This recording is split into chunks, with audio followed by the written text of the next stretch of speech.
Hey, it's Kristin Wood with your weekly Kiss from Kristin. I come on every week and give you a keep it super simple tip, something that you can take away, implement, take action on, and when you do, you are going to start to see some shifts in your weight and in your wellness.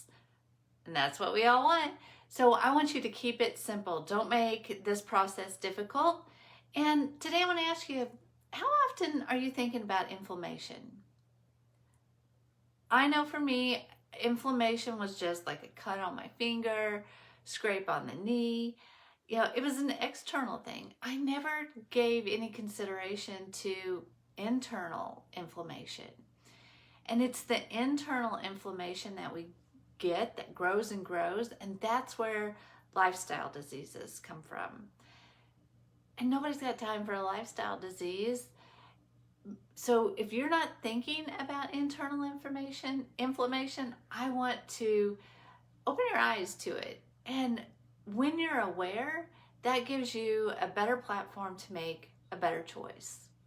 Is there something that you can do, some little shift that you can start with that's going to reduce your internal inflammation?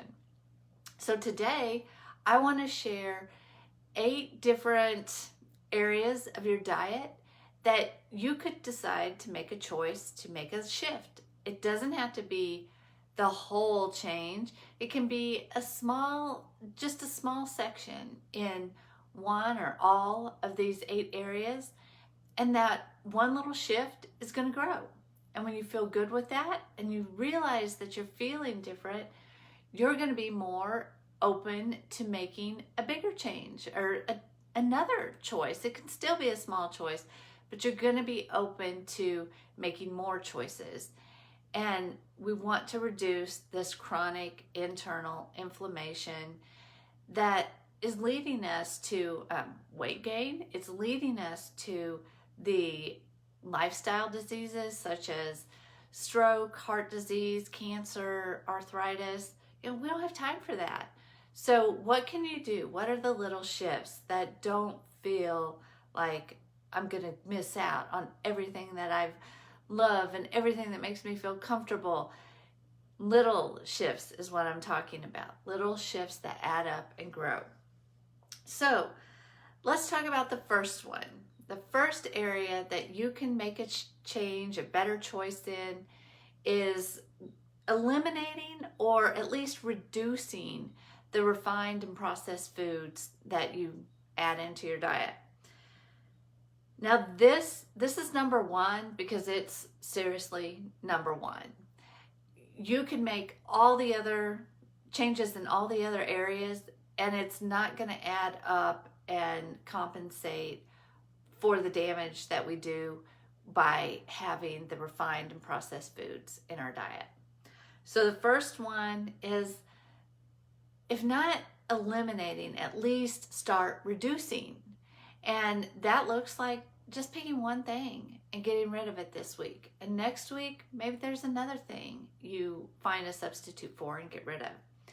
If it seems like that's going to be a lot of work and overwhelming, I have a guide that helps make that transition easy. So if you are interested in that, comment easy button and I will get you a copy of my Whole Foods Lifestyle Guide.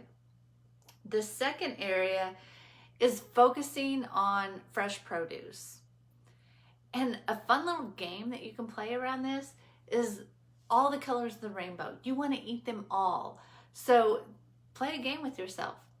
How many colors can you eat in a day? How many colors of foods can you find that you're adding into your diet?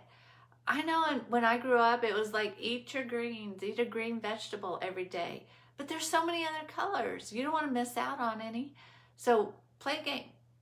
How many colors can you get in today? Can you start with 3 and maybe you grow to 7? See where it goes. The number 3 is reducing your animal protein intake.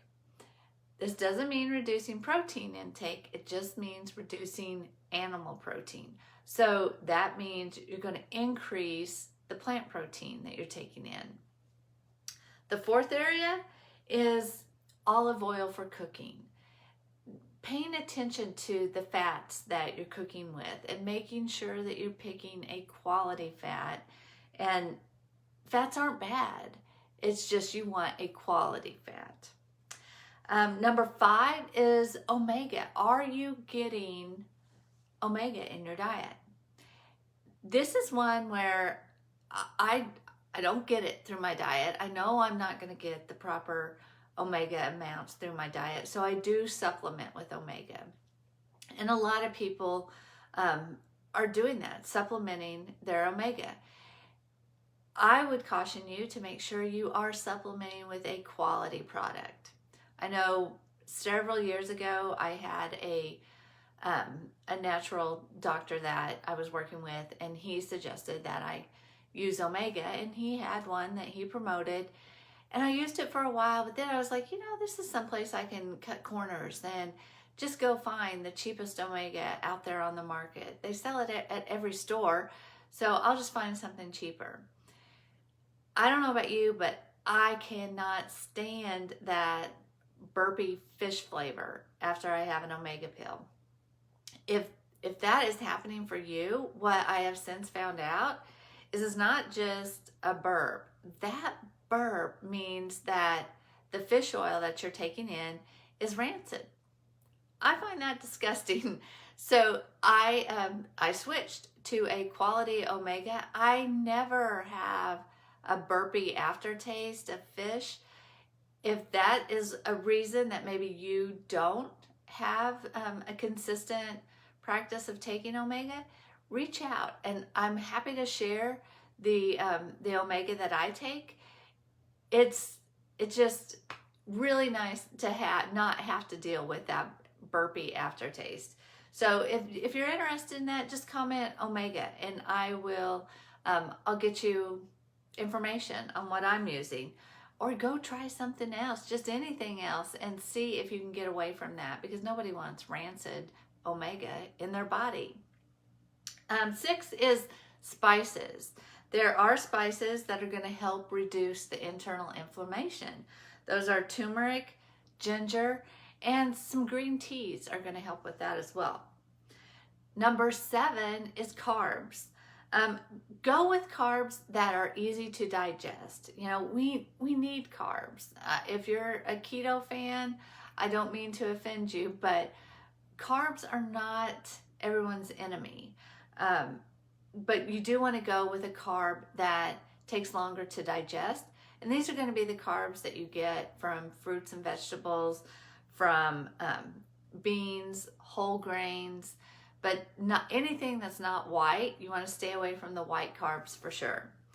And then the 8, and maybe it's going to be your favorite, but the 8th diet area that helps to reduce chronic inflammation is dark chocolate. Hello, dark chocolate. Now you do want to, dark chocolate is not milk chocolate. Dark chocolate is a chocolate that is high in the cocoa. So go with a dark chocolate and give yourself a little treat. And it is something that you're going to have to manage, but usually dark chocolate is easier to satisfy yourself with a little, rather than milk chocolate where we want the whole thing.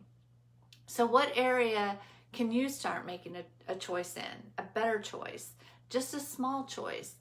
Is it in your whole foods transition that you just pick one thing this week and eliminate from your diet, and next week you pick another thing and eliminate it? I'd love to know which one of the 8 are you going to focus on and make a better choice. Start with just a simple, better choice. Let me know. And I will be back next week with another Kiss from Kristin. Bye-bye.